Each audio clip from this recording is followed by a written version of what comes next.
नमस्कार, आप देख रहे हैं कैपिटल टीवी का खास शो ऑपरेशन पाकिस्तान। मैं हूं परवीन शेख।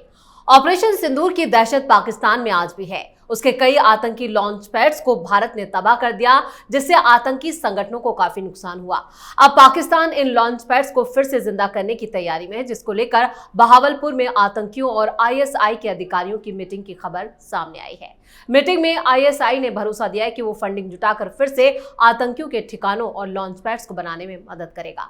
वहीं मुनीर की आर्मी पर बीएलए अटैक ने पूरी दुनिया को चौंका दिया। खैबर पख्तूनख्वा में फिदायीन हमले में 13 सैनिकों ने अपनी जान गंवा दी। इसके अलावा पाक में बाढ़ ने तबाही मचाई है, जिसमें कई लोगों की जान चली गई, जिसका आरोप पाकिस्तान ने भारत पर लगाया है।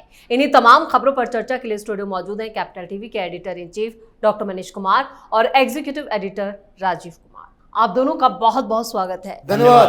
पाकिस्तान अपनी नापाक हरकतों से बाज नहीं आ रहा, क्या वो भारत को न्योता दे रहा है कि उस पर फिर अटैक किया जाए? देखिए, लक्षण तो ही लग रहा है, और जिस तरीके से मीटिंग्स हो रही हैं और जिस तरीके से लोग वहां पकड़े जा रहे हैं, किसी को भी कह देता है भाई हिंदुस्तान ने कराया।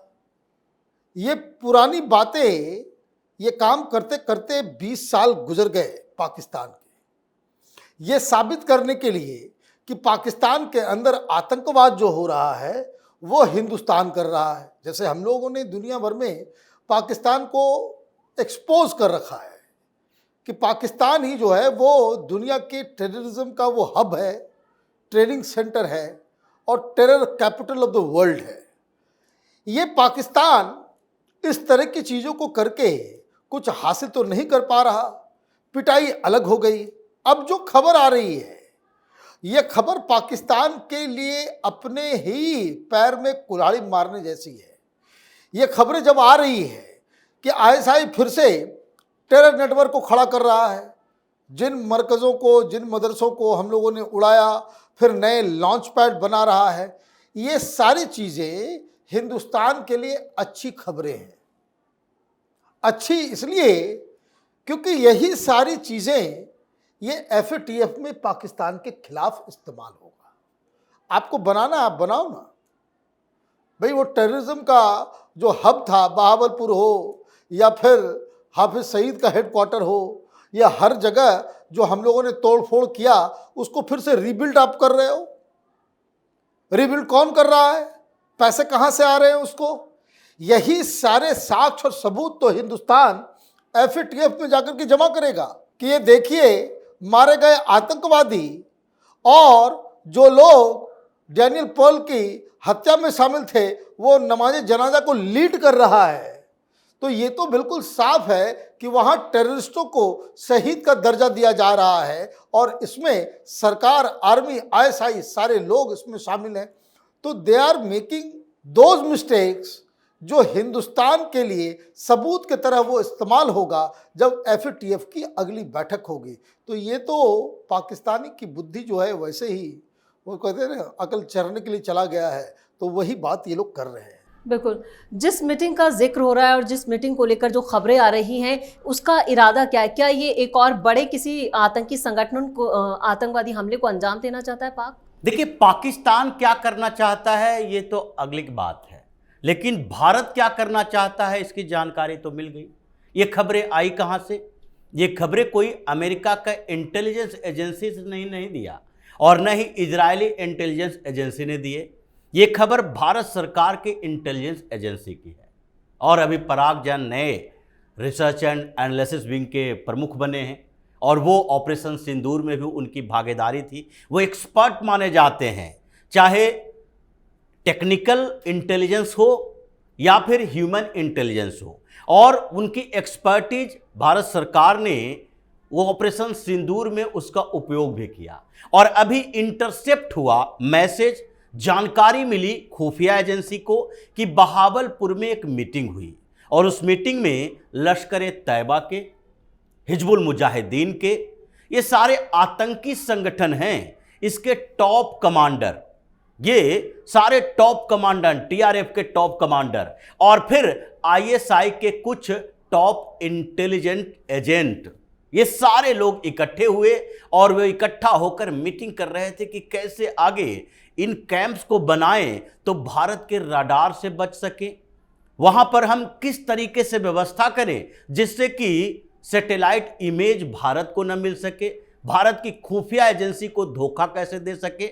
लेकिन खुफिया एजेंसी को धोखा देने वाले मीटिंग ही पकड़ी गई, तो इसका मतलब है आगे जो तुम करोगे उसके लिए भारत ने पहले से तैयारी कर रखी है। मतलब अब तो ये पाकिस्तान को डरना चाहिए इस बात के लिए कि जैसे इजराइल ने किया ईरान के साथ, सीधे अटैक किया, और इतने पूरी तरह से ऐसी पुख्ता खबर थी कि यहां पर इतने 6-7 वैज्ञानिक है, परमाणु वैज्ञानिक बैठा हुआ है, वहीं पर अटैक करो। यहां इसके 3-3 जनरल बैठे हुए हैं, यहां एक कमांडर बैठा हुआ है, उन सब जगह पर अटैक करो, एक ही बार में खल्लास। और ये जो मीटिंग कर रहे हैं, जिसका मैसेज इंटरसेप्ट किया गया, जिसके बारे में जानकारी भारत की खुफिया एजेंसी को मिली और जिसने ये खबर सामने में रखी, इसका मतलब है कि जब मीटिंग हो रही थी तब भी भारत की नजर थी, कहीं ना कहीं से लोकेशन ट्रेस था, और उस समय भी अटैक किया जा सकता था, लेकिन इंतजार किया जा रहा है। पहले आतंकी ट्रेनिंग कैंप बना लो, और उसके बाद अगली बार जो होगा, अगली बार वैसा ही अटैक होगा जैसा कि ये ईरान पर हुआ, और उससे भी खतरनाक उन लोगों के खिलाफ होगा जो तुम्हारे इस पूरे नेटवर्क को संचालित करता है। मतलब ये जितने टॉप कमांडर हैं वो डरा हुआ तो है ही इस बीच, चाहे हाफिज सईद हो, अजहर मसूद हो, इन लोगों को लगता है कि अभी इकट्ठा मत हो, कहीं बैठो नहीं। ये टॉप कमांडर की जो बात हो रही है उसमें हाफिज और अजहर की बात नहीं हो रही, उसमें बात हो रही है सेकंड थर्ड लीड के लोगों की, कि ये लोग तो मीटिंग करने से भी डर रहा है कि इकट्ठा हुए नहीं, कि हो सकता है कि एक मिसाइल आए और हम सब के सब एक ही बार साफ हो जाएं। इसलिए भारतीय इंटेलिजेंस एजेंसी की बात है, जिसने इंटरसेप्ट किया और जिसके बारे में सारे लोकेशन पता है, उसको यह भी पता है कि पीओके में किस किस जगह पर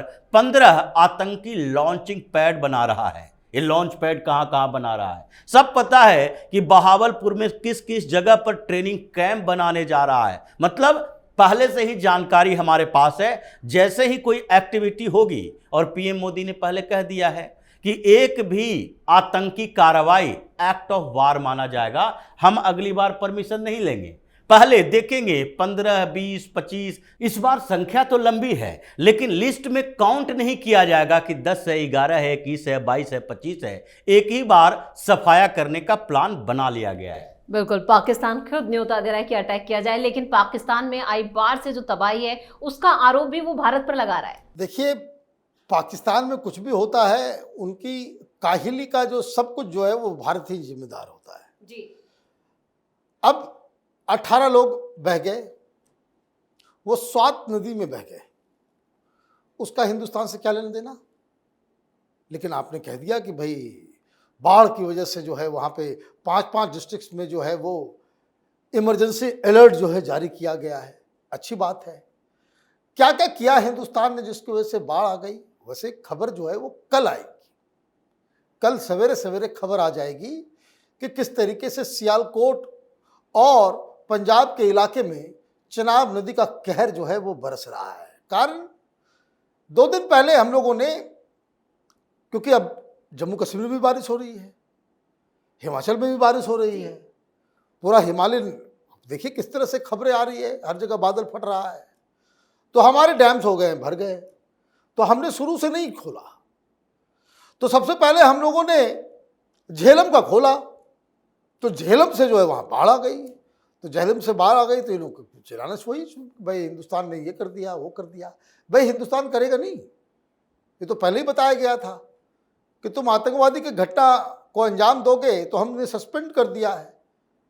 तो सस्पेंड करने के समय जब से ये फैसला आया है तब से हम लोग इस बात को कहते आ रहे हैं कि इम्पॉर्टेंट ये नहीं कि पानी को बंद करना, सिर्फ इम्पॉर्टेंट ज़्यादा खतरनाक है कि बिना बताए हुए इधर गेट खोल देना और अचानक से जो बाढ़ आएगी उसमें लोग जो है बहना शुरू हो जाएंगे।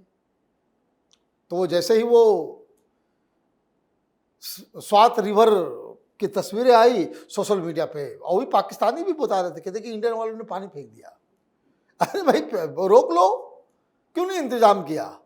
तो झेलम में बाढ़ आ गया। आज जो है वो चिनाब के गेट्स को खोल दिया गया है। और सलाल डैम के सारे, अभी तो बगलीहार का पानी भी लबालब है, अब इधर सलाल खाली होगा तो बगलीहार का पानी छोड़ करके फिर सलाल में जमा किया जाएगा, फिर झोंका दिया, जैसे सुनामी आता है ना कि एक ढेव आया फिर 1 मिनट के बाद दूसरा ढेव आएगा, वो वही ट्रीटमेंट इस बार पाकिस्तान को दिया जा रहा है। और पाकिस्तान चीखता चिल्लाता चला गया हेग, वो इंटरनेशनल आर्बिट्रेशन कोर्ट में जाकर के वो कह रहा है कि देखिए तो हमारे साथ बड़ा अन्याय हो रहा है। भारत ने कह दिया कि भाई कोर्ट है क्या, उस कोर्ट को हम मानते ही नहीं है, अपने मन से कोर्ट कौन मानेगा, नहीं मानेंगे। तो ये जो कड़ा रुख भारत का है, जो पहले कभी नहीं हुआ, चाहे वो 65 की लड़ाई हो, 71 की लड़ाई हो, कारगिल हो, इतने अटैक्स हुए, कभी कुछ नहीं हुआ। लेकिन प्रधानमंत्री मोदी की सरकार ने ये जो फैसला लिया है, अगले 1.5 महीने तक, जब तक ये बारिश का मौसम रहेगा, इस तरह की खबरें आती रहेगी कि अचानक से बवाल मच गया, अचानक से वहाँ जो है बाढ़ आ गई, अचानक से शहर डूब गया, अचानक से वहाँ पे कर्फ्यू लग रहा है, इमरजेंसी आ गई है। तो ये मुझे लग रहा है कि एक सही डिसीजन और जिस पर्पस से किया गया था वो पर्पस सॉल्व होता नजर आ रहा है। बिल्कुल, अभी पाकिस्तान को कई और जख्म मिलने हैं, लेकिन पाकिस्तान आर्मी को जिस तरह से टारगेट किया जा रहा है वो भी उनकी सुरक्षा व्यवस्था पर एक सवाल खड़ा करता है। देखिए, पाकिस्तान को टारगेट किया जा रहा है, ये भारत ने टारगेट कर लिया है। जैसा डॉक्टर साहब ने कहा, अभी जख्म मिलने बाकी हैं, तो जख्म तो और मिलेंगे, क्योंकि ये तो अभी की शुरुआत है जिसमें इमरजेंसी लग रहा है। अगले 3 महीने बाद क्या करेगा, क्योंकि अभी जो पानी छोड़ा जाएगा उसका प्रभाव केवल तात्कालिक नहीं है, उसका प्रभाव फ्यूचर में भी होगा, उसका प्रभाव पूरे पंजाब में होगा, पाकिस्तान के अंदर, जहां पर ये धान की खेती कर करके सालों भर खाना खाता था। ये फसल होगी कैसे, जबकि बार बार पानी छोड़ा जाएगा, मॉनसून की बारिश अलग, और उसके बाद धान की खेती ही डूब जाएगी। फिर पानी के लिए जो तरस रहे थे, अब ज़्यादा पानी से परेशान हो जाओ, फसल नष्ट। अगली बार जब जरूरत पड़ेगी इसे गेहूं की फसल के समय में, तो उस समय हम पानी रोकने की व्यवस्था कर चुके हैं, उस समय पानी नहर में जाएगा नहीं, तो गेहूं की फसल भी प्रभावित होगी। पाकिस्तान को डर इस बात को लेकर लग रहा है, और अभी से जो चीख चिल्ला मचा रहा है और इंटरनेशनल कोर्ट में जा रहा है, उसके पीछे का मकसद यही है कि आगे अगर ये लंबा खिंच गया, अगर इंडस वाटर ट्रीटी भारत ने ऐसे ही सस्पेंड रखा, तो उसके बाद वहां खाने पीने के लाने पड़ जाएंगे। और इसलिए डरा हुआ है कि किसी तरह से कोई भी मिल जाए जिसके कारण बीच बचाव करके हम फिर से ये संधि लागू करवा दें, पानी हमारे पास आ जाए और बरसात के समय में हमारी तबाही ना हो। इसलिए पाकिस्तान को टारगेट जो किया गया है, उसमें तो ये धीरे धीरे एक एक करके अलग अलग परेशानियों से जूझता रहेगा। और उसी में ये आर्मी वाले हैं, पाकिस्तान के आर्मी वाले, ये आतंकवाद के पनाहगाह बनोगे तो दूसरे संगठन भी तुम्हारे ऊपर हमला करेंगे। पहले अपने अंदर देख लो, उसके बाद बाहर देखना। तो इन लोगों की स्थिति यही है कि अभी ये धीरे धीरे बढ़ रहा है, बढ़ते हुए ये बलूचिस्तान में जो होता था वो ज़्यादातर बदरिस्तान में हो रहा है, मतलब खैबर पख्तूनख्वा में हो रहा है। मतलब 2-3 प्रांत इसके ऐसे हैं जहां पर स्थिति ऐसी नारकीय हो गई है कि सेना के जवान जाना नहीं चाहता कब क्या हो जाएगा। ऐसे भी पाकिस्तान की सेना कमजोर ही नहीं है, बल्कि ये डरपोक सेना भी है, हमेशा प्रॉक्सी वार में भरोसा रखती है, तो उसके खिलाफ प्रॉक्सी वार हो रहा है। इस तमाम जानकारी के लिए और सटीक विश्लेषण के लिए आप दोनों का बहुत बहुत धन्यवाद। धन्यवाद। पाकिस्तान आतंकी लॉन्च पैड बनाकर फिर से भारत को अटैक करने का न्योता दे रहा है। ऑपरेशन सिंदूर की मार से तबाह पाक की इन कायराना हरकतों का जवाब भारत फिर देगा। वहीं आतंक को पालने वाला पाक अपनी नापाक हरकतों से बाज नहीं आने वाला है, जिससे साफ है कि पाक खुद अपनी कब्र खोद रहा है। इस खास शो में इतना ही। वीडियो कैसा लगा कमेंट करके अपनी राय जरूर दें। वीडियो को लाइक करें, शेयर करें और कैपिटल टीवी को सब्सक्राइब जरूर करें। धन्यवाद।